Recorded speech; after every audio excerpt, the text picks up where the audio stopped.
What's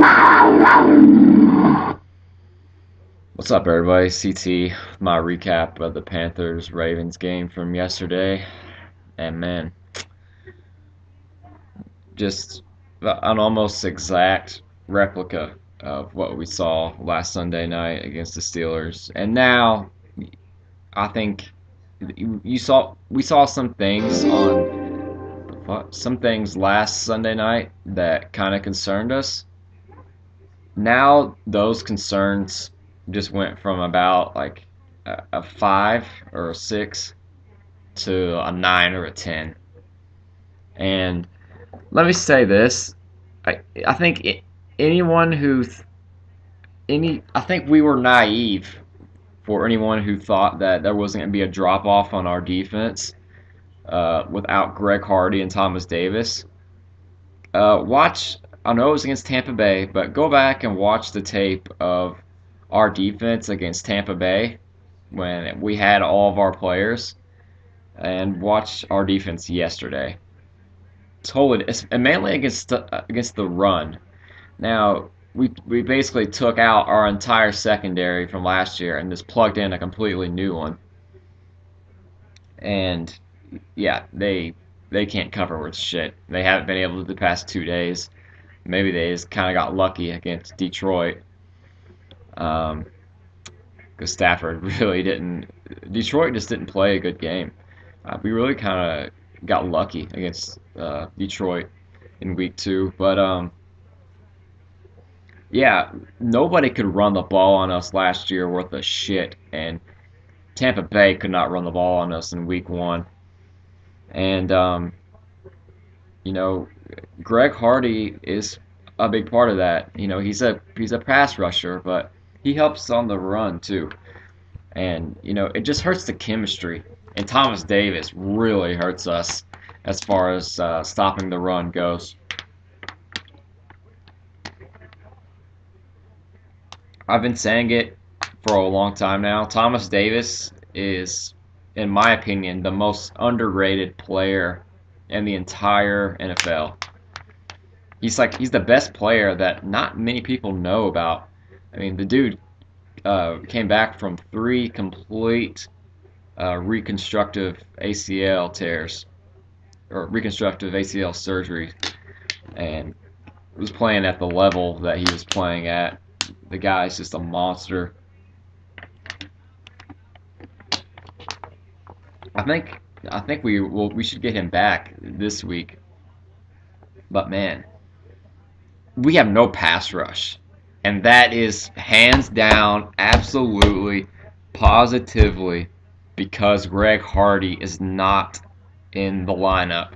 You cannot tell me that we wouldn't be getting any pressure right now if Greg Hardy was there. Yes, Charles Johnson and these guys need to step up. Like, they should be playing way better. But these guys kind of complement each other. I'm not sure if either one of them are just like elite pass rushers on their own. If you noticed last year when Charles Johnson got hurt for a game or two, I think it was maybe just one game. I think it's the Miami game. Greg Hardy couldn't get any pressure. And these guys just complement each other. And they need, for some reason, if only one of them's playing, they can't get any pressure. And we never really did get much pressure from the D tackle spot. And Star Lotulelei has not played well this year, or the past couple games at least. Neither has K'Wan Short. Luke Kuechly has had his 2 worst games, the last 2 games that I've seen. He's out of position. He's not in the right. He's not controlling the right gap. He's in the wrong place at the wrong time. He's just not good, man. Just not good at all. This defense is just a shadow of its former self. I think the past 2 weeks, our defense has been the worst in the league. Just sit and just ponder that for a second. Our defense has been the worst in the league the past 2 weeks. Man, I mean, we're even without Thomas Davis and Greg Hardy. That's just pathetic. I mean, they're so much better than that. And the first 2 weeks, our secondary proved that they can be a solid secondary. I mean, we're not going to be not going to be great, but they can be good enough to get the job done. And they were forcing turnovers. This defense, they were just looking lights out. But the past 2 games has been totally different. So that's really my assessment. Oh yeah, I'll go ahead and say it. Steve Smith had a good game. You know, I mean, the first the first touchdown he had was just like a fluke play. And the second one he just beat Melvin White in man-to-man coverage. Shouldn't be in that situation to begin with. He should be playing about 5 yards off of him. Melvin, you can't expect Melvin White right now. Uh, you know, I think he's only in the second year to be guarding Steve Smith, and you knew Steve Smith was going to come into this game playing his heart out, and he never played this well last year for us. I don't know what was his problem last year, Steve Smith. I mean, he made plays every now and then, but I mean, he was just not playing well. And no, it's not on Cam either because I I mean, Steve Smith is one of my favorite players of all time, so I watched him very closely. He was not getting open very much at all last year.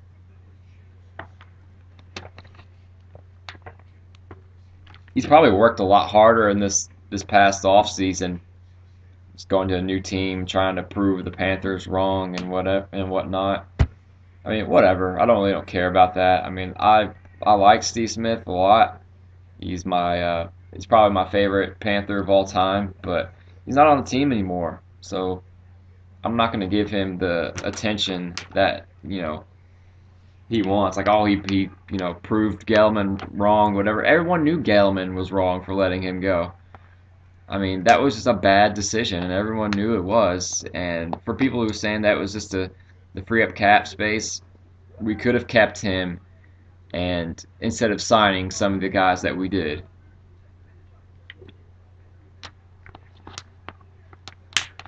We could have kept a lot of guys that we let go instead of signing some of these other guys. So Gettleman had the only good thing Dave Gettleman has done for us in the past year was draft Kelvin Benjamin. That's it. Everything else has been a complete bust.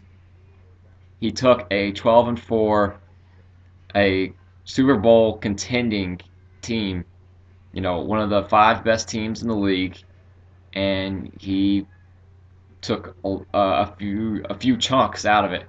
Completely took the secondary out. Completely took the receiving core out, and the offensive line. We had Jordan Gross retire, which was a big loss. I knew it was going to be, and that brings me to the offensive side of the ball. I There's two things here. There's some. I know every fan base has these fans, but God, there's some stupid ass fucking Carolina Panthers fans, man. I cannot get on Facebook without fucking breaking my damn computer screen, man, or my phone screen, whatever the fuck I'm on, because these guys and girls, I almost want to say that they might be racist. Man, I'm never one to pull the race card on anything. I mean, if you talk to any of my friends, like I watch ESPN First Take a lot, and if you do too, you know what I'm talking about. Stephen A. Smith wants to pull the race card on everything, but this I'm really starting to question. He took a 2-14 team and completely put them on his back. It's like 2 years in a row, and if we didn't have Cam Newton, I don't know like what the past few years would have been like.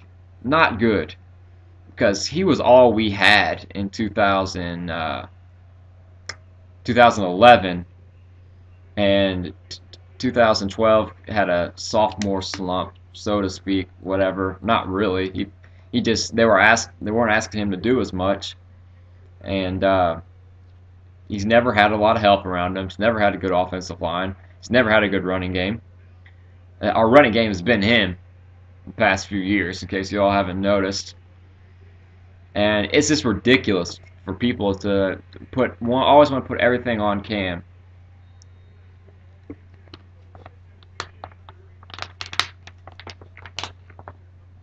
It's all I was seeing on Facebook. It's just get Cam out of there.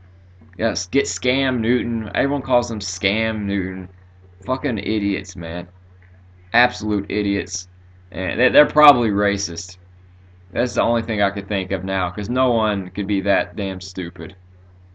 And people really think that Derek Anderson is better than him. I hope they don't really think that. I hope they're just trolling.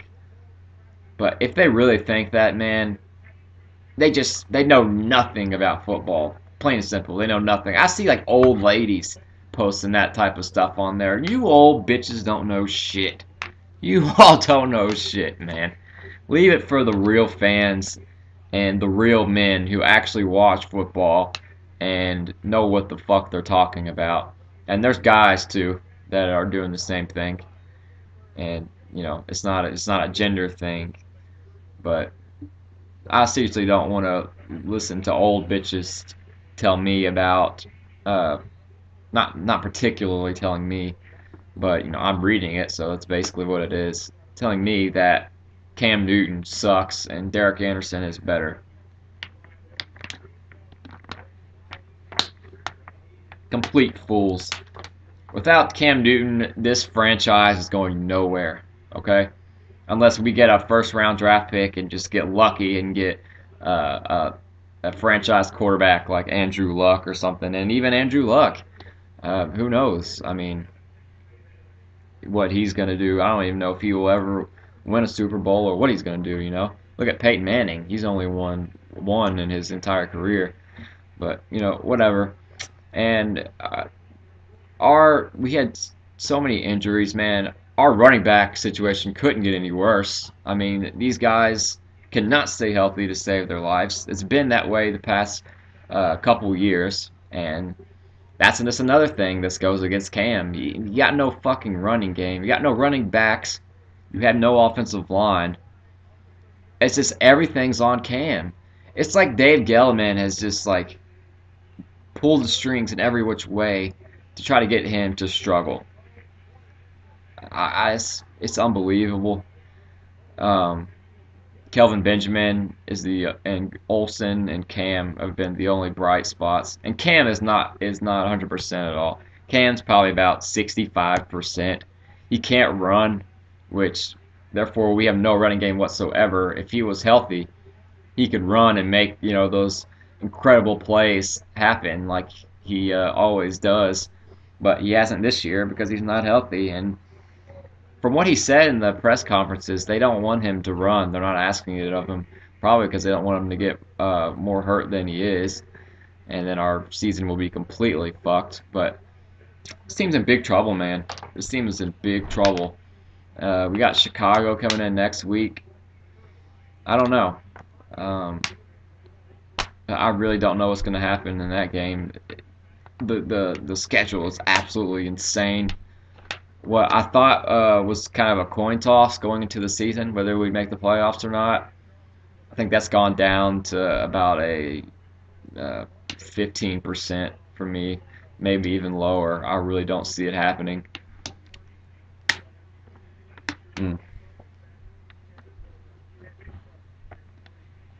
Just a lot of things have gone against us the past 2 weeks, and this season has been completely flipped upside down.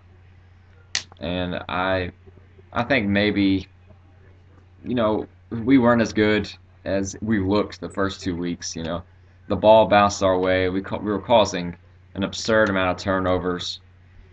The offense has no explosiveness. And why don't we go to more dual tight end sets? We did that in Cam's rookie year, and Cam was just shredding people on the ground and through the air.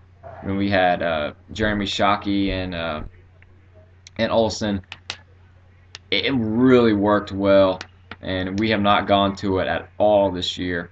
We need Olsen and Ed Dixon if he can actually catch the football uh, in the game, and why not try it? What do we have to lose? And we're a run first team. That's what this whole team is built around. That was what was supposed to be this team's identity.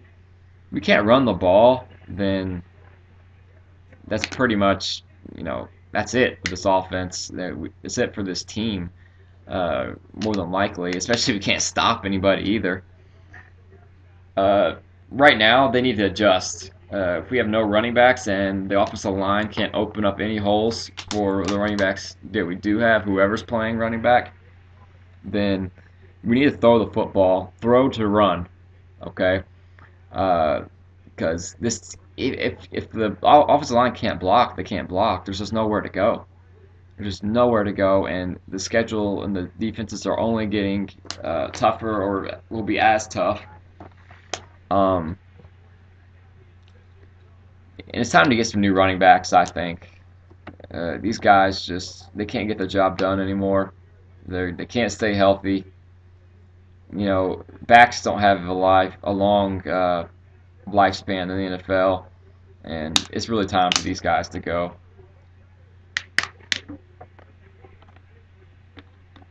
Trust me, I love D'Angelo and Jonathan Stewart. They were such a good running back tandem, back in 2007, 2008, in that time period. They were so good, but they were young, they were fresh, they were healthy. It's different now, man. It's just you gotta. It's not hard to get a good back, later on in the draft either. We should have already have done that probably. I know we tried to get that Gaffney kid out of Stanford. He wasn't the answer. Kenyon Barner, nope. You got to get someone better than that, man. And Dave Gettleman, last year he was looking like a genius with some of the picks that he's made. But man, this past year he's not looked good at all. Kelvin Benjamin, besides him, anyone who we've brought to this team has not really had much of an impact. Jericho Cotchery has looked all right, but I mean, he was a third. He was a number 3 receiver on Pittsburgh, so